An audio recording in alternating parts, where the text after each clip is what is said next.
Leka TV, Balobi, chaîne Nabiso, Yassika, 2024, Loko Sika, Kosa Leka TV de Makam, en direct de Paris, je le confirme, émission Nabiso Yassika, Kosa Leka TV, vous aurez toutes les informations, toutes les actualités, il y a des artistes il y a des domaines confondus, théâtre, musique, sculpture,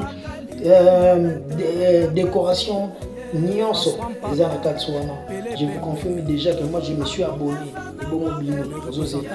Abonnez-vous massivement, les amis de Floridon. Check.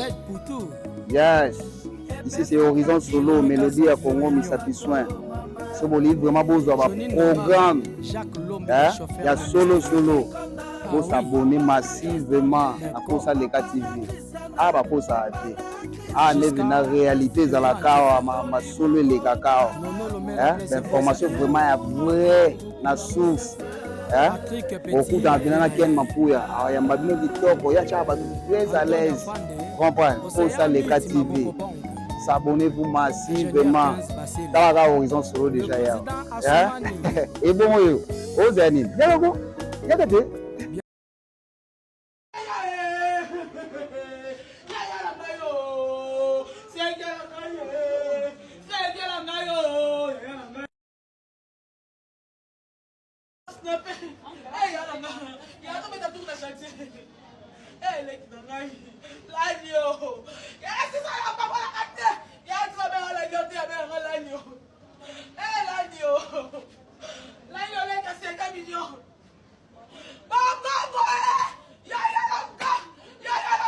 Malembe.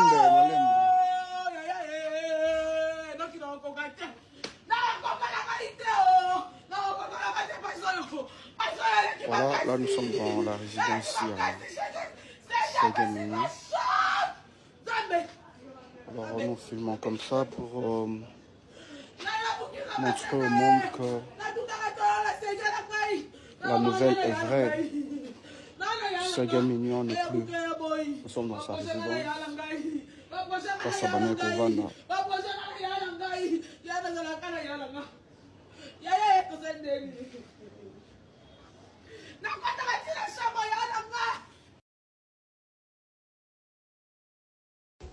Bonjour Kinshasa, bonjour Brazzaville, partout dans le monde entier, Naba amoureux, Topé Bamoureuse, Union, Soya Kosa Leka Télévision, c'est bien votre humble servante au nom de Sheila Yoka, autrement dit Maman Aboupia. Yango. En tout cas, merci premièrement, Nabino Peba et Bozo s'abonner, Bozo liker, Bozo partager, en tout cas, que mon Dieu vous bénisse. Na lobakana bino biso tokendaka juste na source pour nous recevoir information oyo vrai, rien que vrai. Merci premièrement na bino ba nyonso bo pesinga opportunité ya koyokanga ya kopesa ngai matoi na bino poto mekampe ko partager sango ya liwa oyo ya Ségamini Maniata ndenge komeli biso. En tout cas, je pense que epesi pasi na peuple congolais, epesi pasi na ba amoureux ya bonne musique, epesi pasi na ba fanatique ya BCBG en particulier ya Ségamini Maniata. En tout cas, sango ya liwa oyo to satanaki na ngote. Nous tous toyebi que Ségamini Maniata a commetté un accident moko ezalaki plus grave na lobaka à chaque fois que j'étais la première personne ya kolobela accident ya Ségamini Maniata, mais vous savez pas combien on a zala menacé na ba retour ya ba convocation parce que BCBG elingaki te que non accident on les a la dévoilé. Mais j'étais vraiment la première chaîne, la première personne qui a colobé l'accident à Ségam. Preuve à net au monde, c'est pas ça qui Ségamini Maniata se rétablira qui un peu.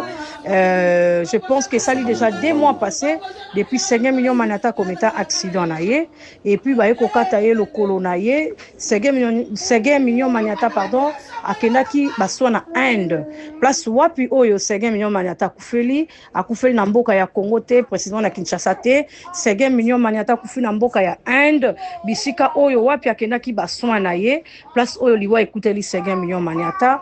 En tout cas tokozala vraiment égoïste était ya kopesa ba sincère condoléances na famille biologique ya Ségamini Maniata et puis groupe sœur na ye ezali BCBG. Là je vois directement papa chéri sincère condoléances nangai ezali pasi komona baartiste musicien na biso ndenge bazokendele et baartiste musicien ndenge bazosila tozotala eza pasi mingi. En tout cas ezali pasi tosatandaki te tokabwana Seguin na moment oyo parce que lelo biso na bino soki tozotanga kombo ya Seguin Mignon Maniata, c'est grâce à ses pieds les oyo lelo toyebi Seguin Mignon Maniata, grâce ya makolo na yemi balende a serva BCBG durant toutes des années oyo biso nyonso toyebaki Seguin Mignon Maniata azalaki na grand cœur. Seguin azalaki mutu ya batu, azalaki mutu ya parti pris te, azalaki mutu ya mutu te. Seguin Mignon Maniata ami intime ya Papi Kakol Sebondo ya machine moko ya ba chef d'orchestre to drummer ya groupe cher ya Weronson, aza ami intime ya Seguin Mignon Maniata oyo ba pasaka temps presque chaque jour, on peut dire ça. Seguin Mignon Maniata bandeki ko solana ba artiste musicien nyonso sans ya kolongola mosusu pasi oyo ekomeli JB Piana to pasi ekomeli BCBG. En tout cas bolimbisi na ba musicien oyo bozwaka ba oma ba mémoire ya baninga na valeur te. En tout cas ezali likambu ya pasi. Seguin azalaki mutu ya mutu te, bosala effort, ba sincère condoléances na bino. En tout cas là je vois directement Koffi Olomide Weronson Fally Ipupa Ferregola Héritier Watanabe batu nyonso wana. En tout cas matanga bapeselaka ngo invitation te matanga bapeselaka ngo invitation te. Et en tout cas ba sincère condoléances na monde musical mobimba parce que bango nde bakufeli moko ya bango. En tout cas aussi ba sincère condoléances na famille ya Seguin Mignon Maniata, sa famille biologique je vais parler. En tout cas je pense que molimo ya Seguin ekope mana kimia Nzambe mukolo molimo azui molimo na ye, mukolo pe mape azui pe manaye. En tout cas rien à dire, rien à commenter parce que biso nyonso na seya mokili tozali baleki lobi pe tokoleka bakobeta pe kaka lisolo. Donc malamu nde tosala bolamu eleka mabe na ebele. En tout cas nakozwa bino temps mingi te. Bah, sincère condoléances na tout le monde. Bah, sincère condoléances na BCBG, bah, sincère condoléances na famille biologique à Seguin, bah, sincère condoléances en tout cas na batu nyonso o ba mouro ya bonne musique. En tout cas, quant à moi, la suite au prochain numéro. Bye. Malembe.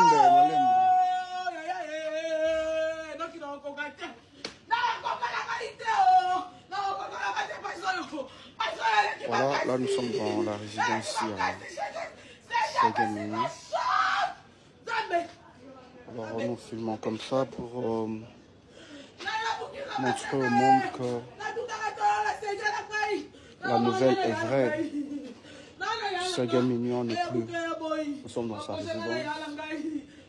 Face à Bané Kovana.